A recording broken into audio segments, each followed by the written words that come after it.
This is the Italian Citizenship Podcast, hosted by Marco Permunian and Rafael Di Furia. Hello there, and welcome to another edition of the Italian Citizenship Podcast, presented by ItaliancitizenshipAssistance.com. Of course, we are back here again with Italian attorney Marco Permunian. How you doing, man? Good, how are you? I am doing great, thank you. And today, we wanted to talk about the various legal ways that a person can consider to move to Italy. There are a whole bunch of different options, and we're not necessarily just thinking about people who are of Italian descent, people who can get Italian citizenship, iure sanguinis, or through a 1948 case, or whatever it may be, or even say if you had a grandparent, not great-grandparent, but a parent or grandparent who is from there and going through that whole process specifically for those people, but rather the people who may be looking for visas or alternative ways to make Italy their home in a legal sense. But Marco, just maybe, I think the first thing to really talk about is a misconception that a lot of people have about moving to Italy and just being able to hop on a plane, arrive, and call Italy home. Why is that a problem? As you said, a lot of people get in contact with us and they want to know how to move to Italy. They might be people who want to work remotely in Italy for their American companies, or people who are retired. And as you said, there is this misconception where people think that they can just get on a plane and relocate to Italy. And it happened quite a few times that people got in contact with me and they were like, okay, I want to get a house in Italy, then I will be relocating there. And then we, as we went on with the conversation, it came out that they didn't think about visas. So I think the very first thing to clarify is that in order to live in Italy for longer than 90 days, you do need a visa. So Italy is not a country where you can relocate without a visa. To further clarify that, there are some countries that are considered to be friendly with Italy or in the list of Italy's friends, and it's a very long list, including the US and Canada. And the citizens of those countries can spend up to 90 days in Italy without anything. Without having to apply for a visa, without having to communicate to the Italian government that they're relocating to Italy for vacation, or anyway, for shorter than 90 days. But there are some other countries, citizens of those countries, that do need a visa, even if they are relocating to Italy for a very short amount of time. For example, if they're going to Italy on vacation. And off the top of my head, I can think of Egypt, for example. Citizens of Egypt, they do need a visa, even if they want to spend a couple of weeks of vacation in Italy. Normally, that has to do with reciprocity, but not always, meaning that if that country allows citizens of Italy to go there without a visa, that normally Italy will do the same. But like I said, not always.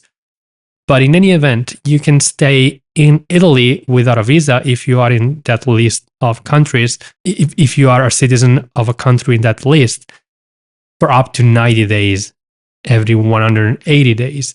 So you can spend a maximum of 90 days in a 6-month time period in the Schengen area. And to further clarify, if you get on a plane and travel to Italy without a visa, not only you can stay for up to 90 days, but also you cannot work and you cannot seek an employment, so you cannot reside in Italy properly. You can just visit. You would just be a visitor. And so if somebody did want to reside in Italy, like for example, say they contact you, they say, hey, I don't have Italian ancestry, I don't have Italian citizenship, and I want to move to Italy, what are the first things that maybe that person should look at and potentially consider pursuing? Well, as you just said, if someone doesn't have Italian ancestors, and that's actually one of the very first questions that I always ask, are you entirely sure that you don't have any Italian ancestors? Some people at first, they don't know if they have Italian ancestry or not, so it might be worthwhile to do some research.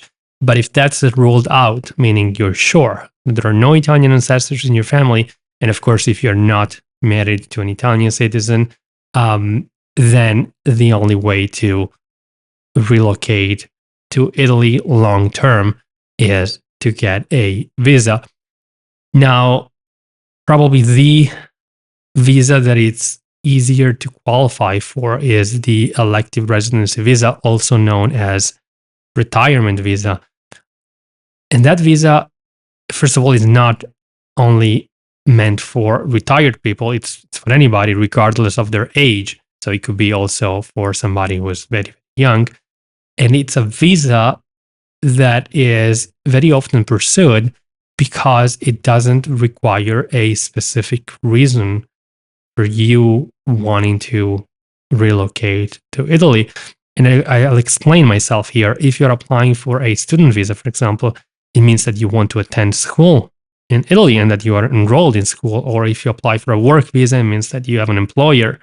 Or if you apply for a self-employment visa, it means that you want to start a business. But with the elective residency visa, you only need to prove that you have the income that is necessary to support yourself in Italy while you live in Italy. So there's not a specific purpose that you want to pursue when you apply for the elective residency visa. I said you need an income. And more specifically, you need passive income. And what the consulate will focus on when you apply for this specific visa is your cash flow. So they want to make sure that you have an income that is stable over time and that you receive periodically, maybe because you receive a pension or social security, you have a 401k, you have some income from investments. It needs to be passive income. So something that doesn't require that you work. Because if you have to work in America, it normally means that you can't really be in Italy and away from your company or your place of work. Otherwise, you would have to consider the digital nomad visa, and we can talk about that in a second. So with elective residency visa, you have to show that you're able to support yourself in Italy without having to rely on any income coming from work activities. Another requirement of the elective residency visa is the need for you to have a house in Italy, an apartment, a place where you can live.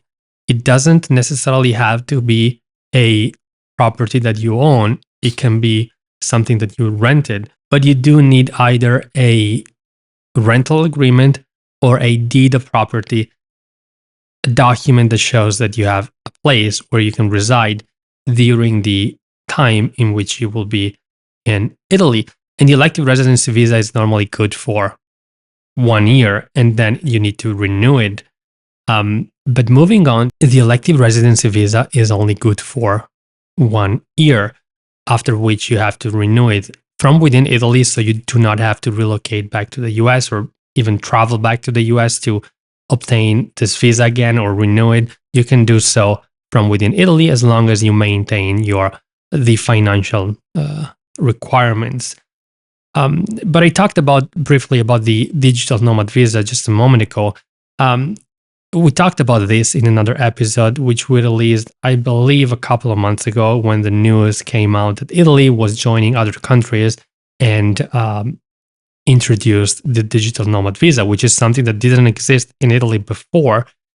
And the digital nomad visa is a visa specifically meant for people who want to work in Italy remotely. So people who want to continue to work for their foreign company, but they want to do so from within Italy. And of course, this is something that is becoming more popular now ever since the health emergency and ever since people started to, and companies started to allow and realize in general that remote work was not so bad and that it could work out. So Italy introduced a visa specifically meant for people who want to reside in Italy and work remotely for their foreign-based company. Of course, people would have to pay taxes in Italy, but there are some very special tax regimes in Italy for some type of workers. And regardless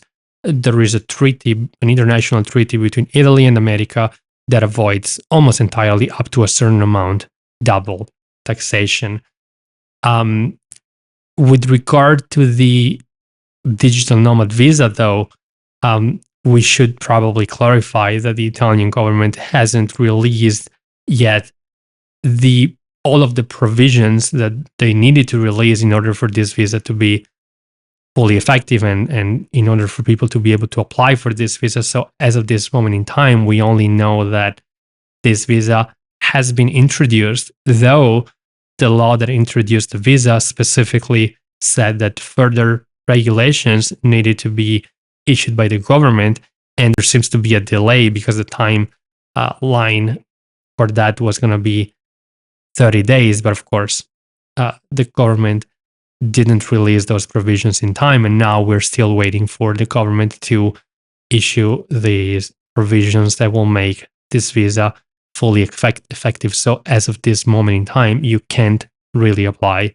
yet for the digital nomad visa, but I guess it will be a very popular one when the government will introduce these regulations that I just mentioned. But aside from the retirement visa and the digital nomad visa, what other visas are there for people who want to relocate to Italy? Because we said it before, you can't just get on a plane and go to Italy with the purpose of residing in Italy. You need to have a visa, and in most cases, a specific purpose that will allow you to get that visa.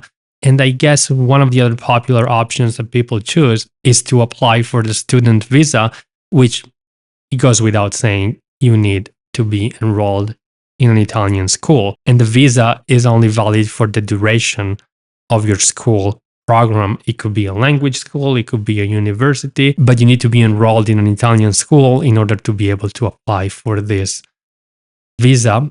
Also, while we are on the topic, I think I should clarify, because this is a very frequently asked question. Especially, I get this from people who are applying for the elective residency visa, and they ask me, okay, I'm going to go for the elective residency visa together with my spouse and 2 minor children.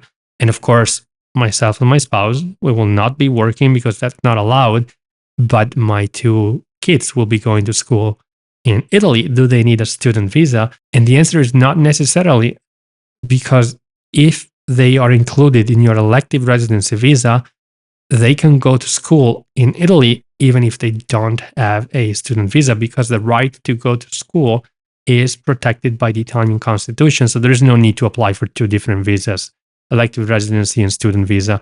You can all apply as a family for the elective residency visa, and your children will be allowed to go to school. While we are on this subject, it's probably worthwhile to clarify that people who apply for a student visa can also work in Italy, but the time that you're allowed to work in Italy while you have a student visa is very limited, and it cannot exceed the time, the amount of hours that you attend school. So, but the law allows you to work part-time if you are in Italy on a student visa. Now, those are probably the easiest visas that you could pursue.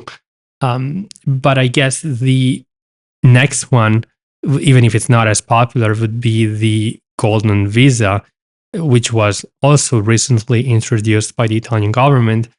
And a lot of people believe that Italy gives you the ability to obtain citizenship by investment. So you can invest money and get citizenship in return. But Italy, like other countries, in reality only allows you to get residency, meaning the ability to reside in Italy and get this visa, which is called golden visa or visa for investors. If you invest a specific amount of money in Italy, it could be an amount that is as low as 500,000 euros or as high as 2 million if you want to invest in bonds, or the lower amount would be if you want to invest in a company.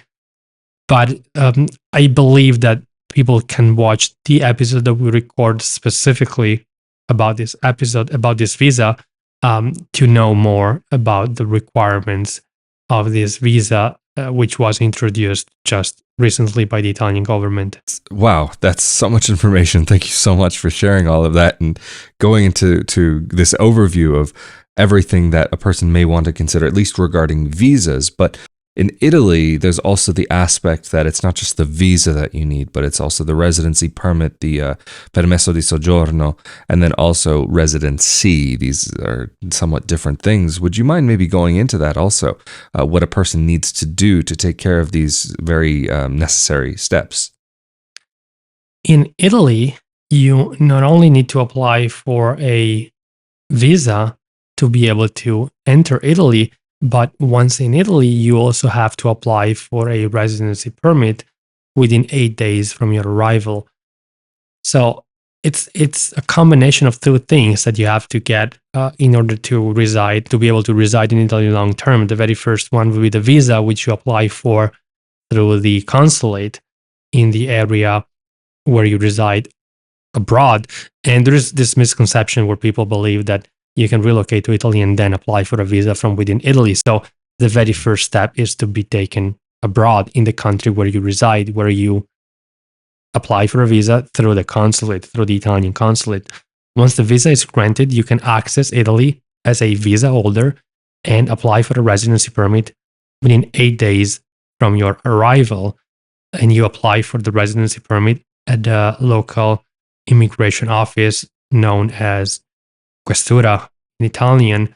The Questura is also the office that you have to use when it comes to renewing your residency permit, because you don't renew your visa, you renew your residency permit as long as you maintain the requirements for you to be able to continue to renew the residency permit. For example, with regard to the elective residency visa, you get the elective residency visa through the consulate in the country where you reside, so abroad.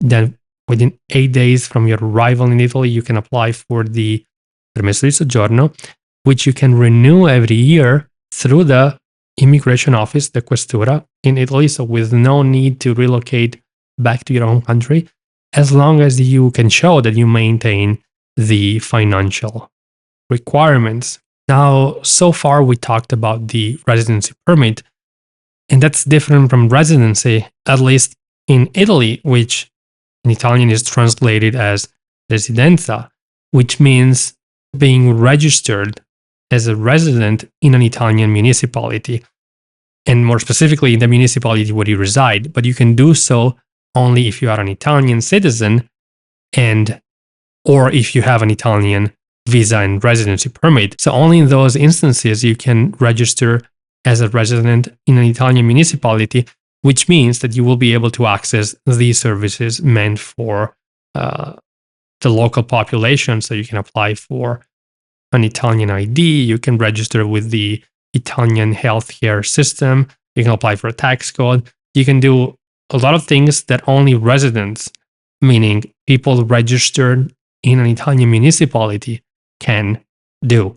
Now, these are probably the most popular avenues and easiest avenues that people decide to pursue when they don't qualify for citizenship by descent or citizenship through marriage. But I know that before we started to record this episode, you and I were talking about another avenue that people may want to keep in mind. So maybe you want to talk about that briefly before we end up this episode. Yeah, actually, there was one topic that I think is really interesting for people to consider. And I don't help people with the process for dual citizenship or relocation or anything like that. But I do often have friends or family or people that I know or people that watch my YouTube channel asking about like, hey, how can I go do this? And one of the first things that always pops into my mind is, do you have any ancestry from Europe within the past few generations? Some countries, maybe even more. Actually, one guy specifically I was talking to recently, the first thing he said to me, hey, my wife and I are wanting to retire in Italy and open up a cabaret in some small town, and I forget exactly where.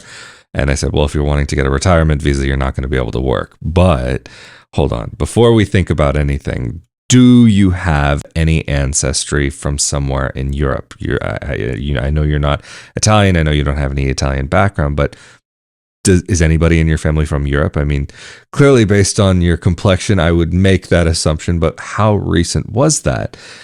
And he said, well, my father's from Poland, but I was born in America. And I said, well, hold on. That's a big key right there. Poland happens to be one of those countries that does have some ways to get citizenship, and it also happens to be within the European Union. So I think it's really important for people to start thinking about, do they have a parent, a grandparent, great-grandparent, or even further back who may be from a European country, or do you have a family that was from Germany that were Jews that were persecuted, or from Spain or Portugal, but Portugal has recently changed their laws? What are these different avenues that you might have available to you?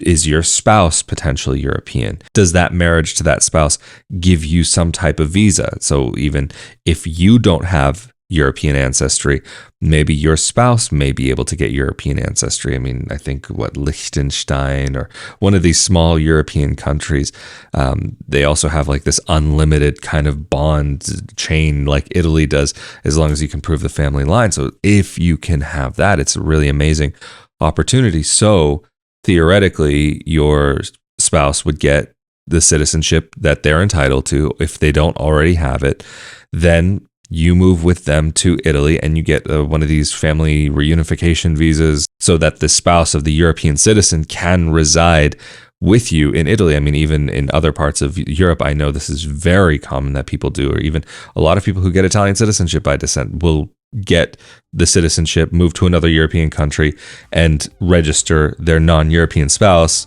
as the spouse of a European citizen so that they can reside together. So definitely considering all of the visas that are available if you have an EU citizenship, or even EEC, EEA, whatever, Switzerland and other certain passports that are kind of connected to Europe may have an easier time than other passports from elsewhere around the world that would allow you to just come to Italy and register. I mean, maybe that's a topic that we want to save for another time, and we have talked about it before, but maybe worth going into in another episode. But I think this is probably a great place to round off this episode. So of course, if anybody is needing help with Italian citizenship and figuring out how they can potentially move to Italy, how can they get in contact with you and your team? People can contact us through our website, ItalianCitizenshipassistance.com, or give us a call. The number is on the website. Absolutely fantastic. And of course, if anybody is interested in more content like this about Italian citizenship, Italian visas, moving to Italy legally, be sure that you are subscribed to this YouTube channel as well as the audio-only podcast. Of course, the benefit of being subscribed to the YouTube channel is that you're also automatically subscribed to the Italian Real Estate Podcast, where we talk about renting, purchasing, and also different places in Italy that you may want to consider. But of course, we have been here again with Italian attorney Marco Permunian from ItalianCitizenshipassistance.com. I'm Rafael Di Furia. Stay safe and healthy, and we will see you all next time. Later. Thank you.